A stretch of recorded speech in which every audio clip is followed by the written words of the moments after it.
Que a boa mão de Deus esteja com você. Sou o professor Rogério de Souza, junto com o Instituto Supera, para a nossa disciplina de liderança cristã. Essa aqui é a nossa terceira palestra. Saltei para a lição de número 3. E por quê?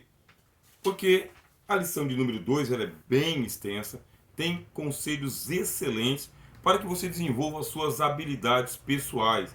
Portanto, faça uma boa leitura, tomando nota em todo este material que nós enviamos para você, o nosso livro-texto. Agora estou na página 26, lição de número 3.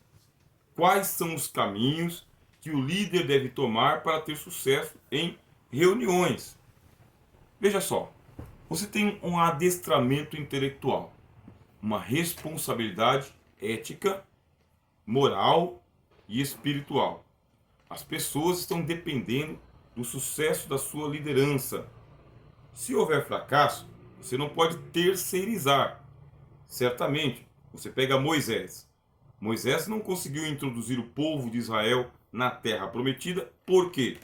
Porque em determinado momento ele teve um erro de estratégia. E aí eu estou fazendo uma análise natural, crítica, minha, pessoal. Qual foi o erro de estratégia? Ele enviou 12 homens para fazer a espionagem da terra prometida. Acontece que aqueles 12 homens não tinham qualidades espirituais, não tinham visão de rebanho, não formavam uma equipe com Moisés. Eles eram líderes das suas tribos, faziam parte do montante da turma. E Moisés, acreditando que estava dando certo, que ia dar certo, quero lembrar, estou fazendo uma observação crítica, pessoal. Ele enviou os 12. Quando voltaram, péssimos relatórios. Desencorajaram a nação de Israel. E por isso, por esse erro de estratégia, não conseguiram entrar na terra prometida. Porque a Bíblia diz que eles derreteram o coração do povo com o seu depoimento. Acrescente-se a esse erro de estratégia de Moisés também um erro pessoal. Quando ele, ao invés de obedecer à ordem de Deus, falar à rocha, ele feriu a rocha. Aí ele perdeu a oportunidade de santificar o nome do Senhor diante de todo Israel. O líder comete erros, faz parte da sua trajetória. Alguns desses erros são fatais para a sua liderança. Quando Josué assumiu o lugar de Moisés, 40 anos depois, ao invés de ele mandar 10, 11, 12, mandou somente 2. Por quê? Porque dos 12 de Moisés, somente 2 tiveram aprovação. O que fez o Josué? Primeiro, que ele conhecia muito bem os homens que ele mandou. Segundo, que ele não mandou um monte, mandou apenas 2. Isto é, ele corrigiu o erro de estratégia de Moisés. Mas ele não corrigiu Moisés. O líder dele errou nessa estratégia, mas ele não reprovou o seu líder. E por quê? Porque você faz reprovações da sua liderança hoje, mas aqueles que estão te apoiando na sua reprovação, depois vão reprovar você também. Isto é, você tem telhado de vidro. Toma muito cuidado. Ora, você está fazendo liderança. Em algum momento você foi liderado. E agora? Agora chegou a sua vez de ordenar, de coordenar.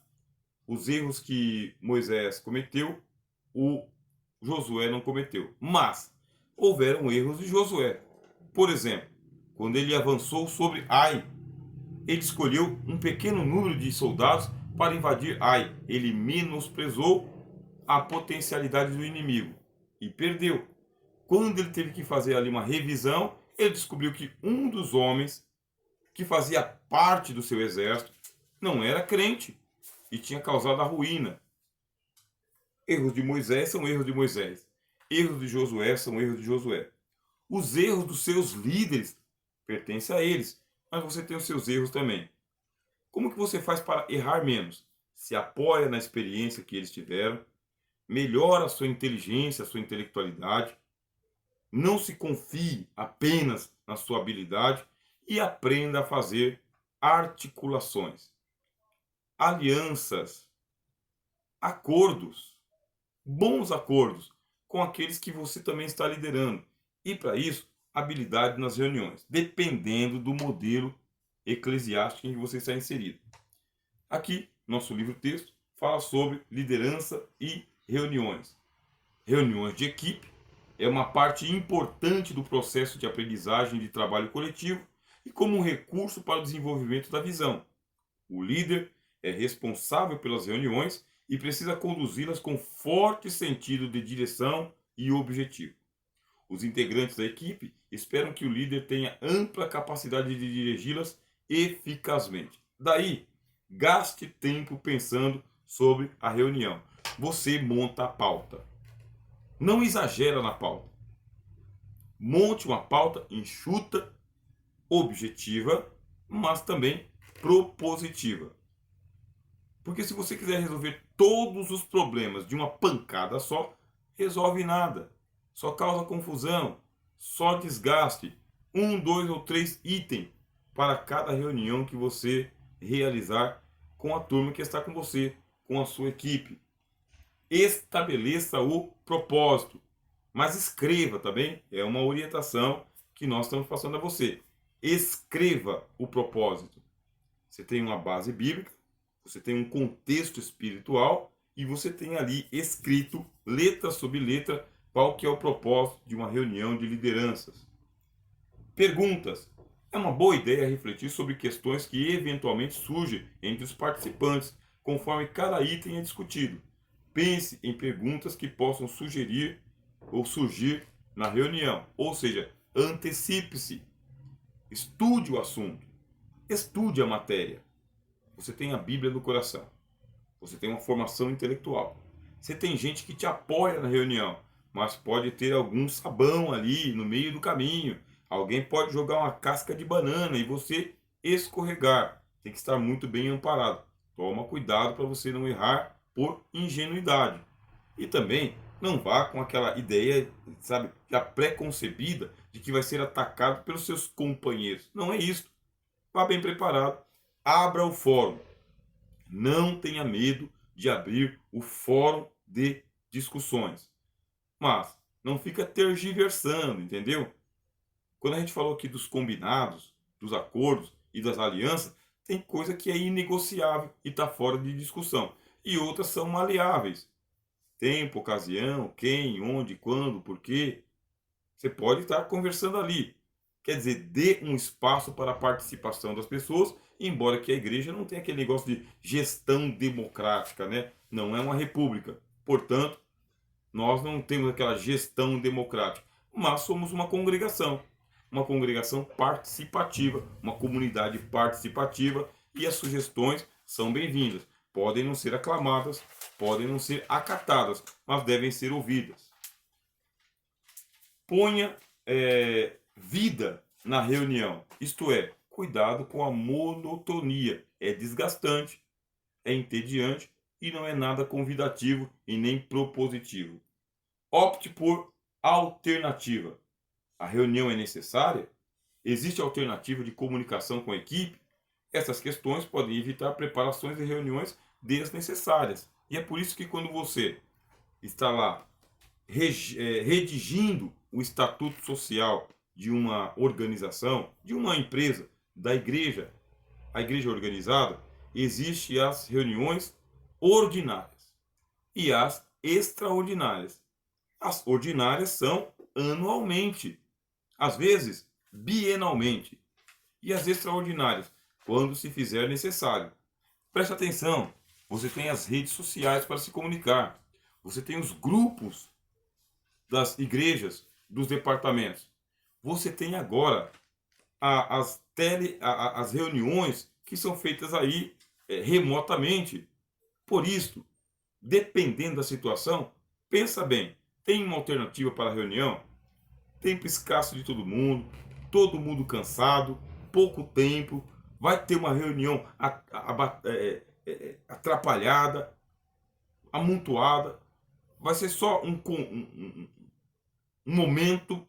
Bom, se for um momento de confraternização, é uma situação, mas se for uma reunião necessária, importante, presencial, é de outra categoria. O excesso de reuniões vai dar desgaste na palavra. Só de ouvir, as pessoas já vão entender Ah, é só mais uma. Lugar, quer dizer, onde será essa reunião? Preferencialmente, em se tratando de liderança, pense num lugar oficial. Não é que não pode acontecer na casa de alguém, mas como que é visto uma reunião feita na casa de alguém? Extraoficial, até com chavo de panelinhas. E aí espalha a fama, algo que foi ali decidido na casa de irmão A, B ou C. Via de regra, reunião acontece na igreja, no salão de reuniões. Uma reunião que aí vai se decidir qual que é o caráter dela. É aberto ou é fechado? É uma reunião de diretoria? É uma reunião de membresia? Você tem que ter essa habilidade. É um fórum aberto ou é só diretivo? Planeje, tá? Veja todas as etapas da sua reunião. Pré-informe a agenda, que haja ampla divulgação para que os interessados possam se programar também. Reunião extraordinária na alta calada da noite. Você lembra do julgamento de Jesus? Erro grave, erro gravíssimo. O sinédrio se reuniu de madrugada para fazer algo na escuridão da noite, que era o julgamento de Cristo. Assim o Senhor Jesus foi preso entre as 9 da manhã e as 9 da noite e as 9 da manhã estava pendurado na cruz. Em 12 horas houve prisão, julgamento, sentenciamento e execução de sentença. Não existe isso. Não se impõe justiça em 12 horas. Portanto, muito cuidado com as reuniões extraordinárias em lugares que não são oficiais, com pessoas que estão fazendo confabulações. Vai cair na armadilha do diabo. Satanás vai tomar conta da reunião. Não dê esta ocasião. Por isso, agenda, ampla divulgação, planejamento, as pessoas vão se preparar e não vão ser pegas de surpresa. Coisa desagradável é você chegar numa reunião que é uma reunião de fórum espiritual e de repente você dá de cara com o quê? Um palanque. As pessoas têm que saber se estão indo para um palanque, uma reunião ou um culto. Ponto.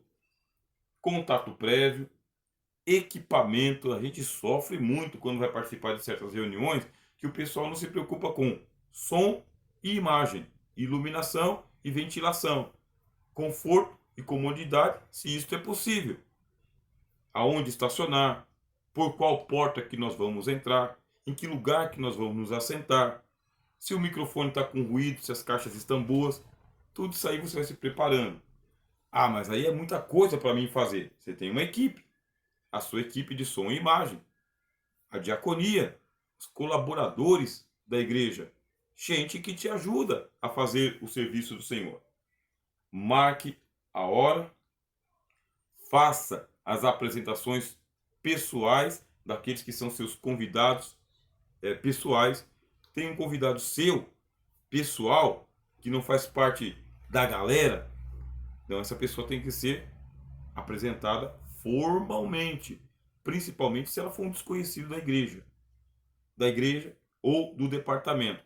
Apresentações pessoais. Aí tem aqui, ó, dirija, procure o acordo, mantenha o controle, faça a ata. É importante você ser assessorado por alguém que registra aquilo que está sendo dito.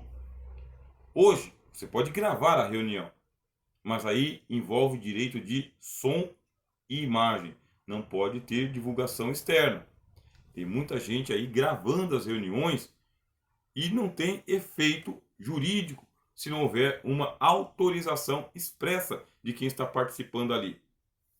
Mas existe a espionagem, não somente a espionagem industrial, mas coisas do inferno que acontece bem pertinho de nós. Por isso, registre. Nós não somos aqui uma sociedade secreta. Nosso curso é voltado para a formação de líderes cristãos. Sabemos que tem reunião de diretoria, que ela é um pouco mais pesada. Os assuntos ali são a portas fechadas. Mas nós não somos uma sociedade secreta. Não estamos escondendo nada de ninguém, porque o próprio Senhor Jesus ele diz: eu falo aos ouvidos, gritem sobre os telhados. Nada há encoberto que não venha a ser revelado. Atribua tarefas, não faça tudo sozinho. Aprenda a ser objetivo e econômico. Faça resumos. E termine. Marcou das 9 às 10, é das 9 às 10. Porque a partir das 10h15, 10h30, você está fugindo do combinado. E aí o nível de estresse vai aumentando e as pessoas se dão o direito de ir embora da reunião. E não é culpa delas. Você tem que combinar o começo e o fim. Se houver uma recepção, é para o começo. Recepção é para o começo. Se ficar ali, aquele momento do buffet, para depois da reunião, todo mundo vai ficar informado e aí vão ficar um pouquinho mais. Mas cumpra os combinados, tá bem? Problemas. O líder enfrenta problemas. Por isso, esteja alerta. Mantenha-se concentrado. Cuidado com o seu comportamento, tá bem? O seu temperamento, a sua conduta. Faça a leitura corporal de quem está por ali. Ora, eu não sei fazer leitura corporal. Tanto você pode adquirir essa informação com bons livros, como também cursos. Cursos de aperfeiçoamento. Que não fique só nesse que você está fazendo aqui, mas que você avance. Existem aí bons treinamentos para você fazer uma leitura, mesmo que seja superficial, das pessoas que estão ali. Transfira assuntos. Quer dizer, não puxa tudo para você. Aprenda a discutir as coisas, mas aquilo que não for da sua alçada, tem gente que resolve para você. Tempo, conheça os integrantes, paradas, reaja, pergunte, né? Fala sobre o pré-planejamento. Nós já comentamos isso aqui, deixa eu dar mais uma avançada. O líder e os cuidados com as negociações. Liderança e negociação. Eu estou agora na página 29 do nosso livro-texto. Quando se trabalha com equipe ou grupo de pessoas, encontra muitos tipos, estão listados abaixo, dos quais estão listados aqui abaixo. Pessoas podem ser boas, mas cooperadoras ou perturbadoras. Um líder lida com esses tipos todo o tempo. É prudente ter consciência de que estas pessoas existem no grupo e estão prontas para complicar e obstruir o seu trabalho. Aí, por exemplo, tem aqui o exibicionista, o sabotador, os maravilhosos, os santos, os desajustados emocionais, os atrasadores, o jogador de manto, o linguarudo, o analisador. Entenda esses tipos de pessoas. O que acontece? Geralmente, eles possuem uma espécie de repertório. Você está fazendo a sua reunião, está conduzindo o trabalho bem, tem os seus apoiadores e tem aqueles que são nós somos resistência. Tem todo tipo, né? O joio no meio do trigo, de acordo com as palavras de Cristo. Ora, você precisa saber conduzir as diversas situações que vão surgir diante de você. Por isso, entenda esses tipos de pessoas e quando você perceber que eles são os perturbadores da ordem, aí você tem que usar de autoridade. Você é o presidente da reunião. Você é o líder.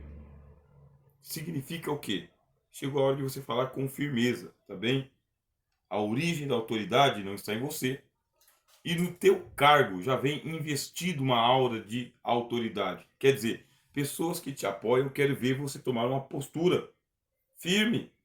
Mas como eu disse aqui, essas pessoas elas são sorrateiras. A Bíblia diz no livro de Provérbios: filho meu, se os pecadores com blandícias quiserem te tentar, não consintas. Por isso, se você abrir o fórum e perceber a presença dessas pessoas, a ardilosidade dessas pessoas, se coloque em pé. Eu estou, por exemplo, ministrando aqui a aula sentado. Via de regra, uma reunião é feita com o orador de pé. Palavra firme. Olhe diretamente nos olhos. Tenha domínio das Escrituras. O Espírito Santo vai ajudar você. Conheça os seus dons. Desenvolva os seus dons. tome decisões, tá bem? Tome decisões. Se poste diante das pessoas com a sua autoridade natural, enquanto líder espiritual, porque foi levantado pelo Senhor Jesus, e com o investimento do cargo que você tem. Aqui o ponto 3 fala sobre táticas e ciladas. Aqui tem mocinho bandido, o choro, avanços, autoridade limitada, surpresa, embromação, pedido exagerado, o 50 por 50, caiu fora, ataques pessoais, ladrões de credibilidade. Aí você vai ler aqui sobre má ideia, interrupções, nervosismo, indecisão, desculpas, negativismo, expressão corporal, responsabilidade. Professor, você está lendo aqui o índice? Não está sendo tão proveitoso para mim. É porque eu quero que você vá ao livro-texto. Essa é a nossa didática. Essas aulas aqui elas são importantes para a nossa comunicação, para que você aprenda a ouvir. Temos experiência em liderança? Temos. Mas você também tem as suas experiências. Podemos passar para você aqui um bom embasamento teórico? Podemos também. Mas use a sua habilidade mental. Vá ao texto. Faça suas anotações. Seja estratégico. Veja só. Grandes líderes caíram. Por quê? Porque na hora de fazer a reunião com os seus apoiadores, se descuidaram dos infiltrados e não treinaram as suas habilidades para poder rechaçar os inquilinos indesejáveis dentro de uma reunião. Podem formar panelinhas, podem balançar bandeiras, podem soltar frases de efeito. Muitas vezes o que a gente presencia é um burburinho, um fuxico durante as reuniões. A pessoa não se pronuncia, mas ela vai incitando veneno em alguém que está perto dela, que tem um pouquinho mais de coragem. Às vezes ela incita um porta-voz, como se esse porta-voz aí pudesse falar por todo mundo. Por isso, você tem que adestrar-se na prática de fazer reuniões. Você vai perceber que você pode ter uma boa vontade, pode ter uma boa pauta, mas tem gente que transtorna.